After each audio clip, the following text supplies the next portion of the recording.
Hello বন্ধুরা, good morning. Papai Sonai lifestyle ব্লগে তোমাদের অনেক স্বাগতম আর অনেক ভালোবাসা জানিয়ে আজকের ব্লগটা শুরু করছি। আজকে 8ই সেপ্টেম্বর আর রবিবার। মা এসে গেছে, দেখে বুঝতে পারছো, কালকে রাত্রে এসছে আর এসে কোমর বেঁধে কাজ শুরু করে দিয়েছে। মানে সকালে আমি বাসনপত্র ক্লিন করে রেখেছিলাম, বা চায়ের যে কটা কাপ বেরিয়েছে ধুয়ে একবারে তুলে দিচ্ছে। আর এদিকে গল্প করতে করতে 8টা বাজে। চলো ভাতটা বসিয়ে দিই, ছেলেটা আবার বেরোবার কথা আছে, তাহলে চালটা একবারে মেপে। মা বলছে তাড়াতাড়ি রান্না করো। আমি চিন্তা করছো কেন, আমার একদম কুইক সার্ভিস, আমি যা তাড়াতাড়ি কাজ করি। চলো ফালতু বক বক করে তো লাভ নেই, ভাতটা বসিয়ে দিই। ভাত করব, চচ্চড়ি করব। ইচ্ছে ছিল ইলিশ মাছ করার, কিন্তু কেউ গেল না জানো। আর রবিবার আমি একদম বাজার থেকে বেরোই না, কারণ রবিবারটা হচ্ছে স্পেশালি আমার দিন। সাবান কাচা, শ্যাম্পু করা, মানে একটা মেয়ের যা যাবতীয় কাজ থাকে সেই সমস্ত কাজ আমি করি। চলো তাহলে এদিকে ভাতটা বসিয়ে দিই, আর এদিকে মাও টুকটাক করে কাজ করে দিচ্ছে। মানে রান্নাটা একটু চাপ আছে আজকে। মাকে স্নানে চলে যেতে বললাম, আমি ঘরটা মুছে নেবো, কিন্তু তোমাদের দাদা প্রচণ্ড বেলাতে চিকেনটা নিয়ে এলো জানো, ওই জন্য বাধ্য হয়ে মা ঘরটা মুছে দিয়েছিল বেলাতে। আর এদিকে একটু আমের টক বসিয়ে দিয়েছি, আর ওদিকে পুঁই শাকের চচ্চড়ি করবো, নিরামিষ চচ্চড়ি। মানে পেঁয়াজ ফোড়ন দিয়ে, যেমন হয় মাছের মাথাও নেই, চিংড়ি মাছও নেই, মাছের তেলও নেই, আর বড়িও নেই। মানে প্লেন যেমন চচ্চড়ে, শুধু যে জিনিস বেছে দিলে জিনিসপত্র স্বাদ বেশি হবে তা না, জিনিসটা একটু ভালোবেসে করো, সেই জিনিসের টেস্ট আসবে। চলো চচ্চড়িটা কমপ্লিট করি। মানে একটু করে চচ্চড়িটা বসাচ্ছি, আবার ঘরে যাচ্ছি, একটু পাখার তলায় দাঁড়িয়ে আসছি, এই দৌড়াদৌড়ি করে কাজকর্মগুলো শেষ করছি জানো।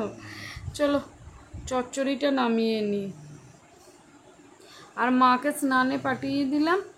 কারণ হচ্ছে এতগুলো লোক তো একবারে যদি সবাই স্নান করতে যাই তাহলে সম্ভব না। আর আমি তো এখন রান্নাঘরে ঢুকেছি, যে কখন বেরোবো তার তো কোনো সীমানা নেই, বলো না বন্ধুরা। আর এই দেখো চচ্চড়িটা একটুখানি সেদ্ধ করে নিয়েছি, খেতে টেস্টের কোনো ফারাক হয় না, আমি তো পার্সোনালভাবে তাই মনে করি। আর এদিকে চলো আলু চচ্চড়ির আলুটাও কুটে নিয়েছি। মানে বললাম না, আমি যখন রান্না করে 1 মিনিট সময়ও ফাঁকি দিই না। আর কালকে লুচি করেছিলাম, 2টো ময়দা আছে, কটা গরম গরম জল খাবারে লুচি করে নেব। তাহলে চলো। আর দেখবে চচ্চড়ি করতে, বিশেষ করে পুঁই শাক বলো, মানে এই জাতীয় অনেক সময় নিয়ে নেয়। চচ্চড়িটাই হচ্ছে মেন পার্ট। আমার তো মাছ মাংস করার থেকে মনে হয় যেন চচ্চড়ি করলে যেন অনেকটা পরিমাণে সময় নিয়ে নেয়। তাহলে চলো, ওদিকে আমি কিন্তু আলু চচ্চড়িটাও বসিয়ে দিয়েছি, আর এদিকে একটু কচকচ করছি তোমাদের দাদার ওপর। সেই কখন মাংস আনতে গেছে, কী করেছে আই ডোন্ট নো। চলো তাহলে, এদিকে আমার কিন্তু চচ্চড়িটা হয়ে গেল কমপ্লিট, আর কড়াটা ফাঁকা করে নিলাম, কারণ চিকেনটা আনলে রান্না করতে হয়। ওদিকে মাকে বাচ্চাদের মতো ধমক দিয়ে 2টো ভাত দিয়ে বসিয়ে দিয়ে এসছি। মানে একদম খাওয়া দাওয়া, বললাম তুমি জলখাবারটা করে নাও, আমরাও করে নেবো। আর মা সাধারণত একটু ভাতটাই খায়, সেই জন্য মায়ের জন্য ভাতটা বসিয়ে, মানে ভাতটা খেতে দিয়ে বসিয়ে দিয়ে এসছি। আর এইদিকে কিন্তু ডিমের অমলেট করে মাকে ছুটে দিয়ে চলে এলাম, কিন্তু পরে শুনলাম মা নাকি অমলেটটা খায়নি, ছোটো নাতিকে পুরো খাইয়ে দিয়েছে। বললাম বলতে পারতে আর একটা অমলেট করলো। মা বললো না, আবার কষ্ট করে করবি। মানে একটা সন্তানের কষ্ট মায়ের মতো কিন্তু কেউ বোঝে না পৃথিবীতে। মায়ের মতো মানে কারোর তুলনা হয় না, মায়ের তুলনা মা নিজেই। চলো এদিকে লুচিগুলো বেলে নিচ্ছি, এবার টপ টপ করে কটা লুচি ভেজে নিই, টিফিন করব। এদিকে মানে রান্না বান্না মোটামুটি, সে যদি মাছ কি মাংস থাকতো করে নিলে হয়ে যেত, কিন্তু ওই যে সব দিন তো সমান মতো হয় না। এই কারণে আমি নিজে বাজার দোকান করি, বুঝলে বন্ধুরা। আর এই দেখো মা এদিকে তাল ছাঁচতে বসেছে, আর ছোট ছেলেটাকে দেখো কেমন দুষ্টু, ও মা করছে ও করবে। আর এই দিকে দেখো আমার দেখো চা করে নিচ্ছে।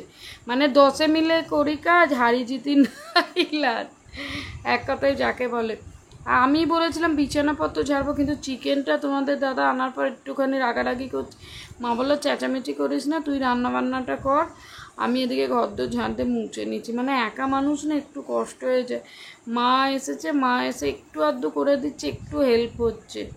মানে আমি যে কাজ করে একজনের কাজ নেই, এটা দুজন মিলে করলে কিন্তু কি করব বলো, যার সংসার যেমন তাকে তো সেইভাবেই চলতে হবে বলো না। এইদিকে মানে আমি আরও অনেকক্ষণ ধরে চিকেন কষাই না, ওই জন্য অনেকটাই সময় নিয়ে নেয়। আর এদিকে আমার শ্বশুরের জন্য এমনি পাতলা মাছের ঝোল করে রেখেছি, এখন একটু খেয়ে নিই, দুপুরে আবার চিকেন দিয়ে দুটো ভাত দেবো। মানে বয়স্ক অসুস্থ মানুষ তো একবারে তো গাদা খেতে পারবে না, অল্প অল্প করে যদি আমরা দিই না, তাহলে বয়স্ক মানুষের চাপটা পড়ে না, আর আমাদেরও খাওয়াতে সুবিধা হয়। তাহলে চলো এদিকে চিকেন রান্নাটা কমপ্লিট করে নিই। করে আমি সোজা কিন্তু চলে গিয়েছিলাম একদম স্নানে। আর এদিকে স্নান করে চলে এসেছি। আজ আর শ্যাম্পু হলো না জানো তো, যেদিন লোকজন আসে আর শ্যাম্পু করা হয় না, সম্ভব হয়ে ওঠে না জানো তো রান্না বান্না করে।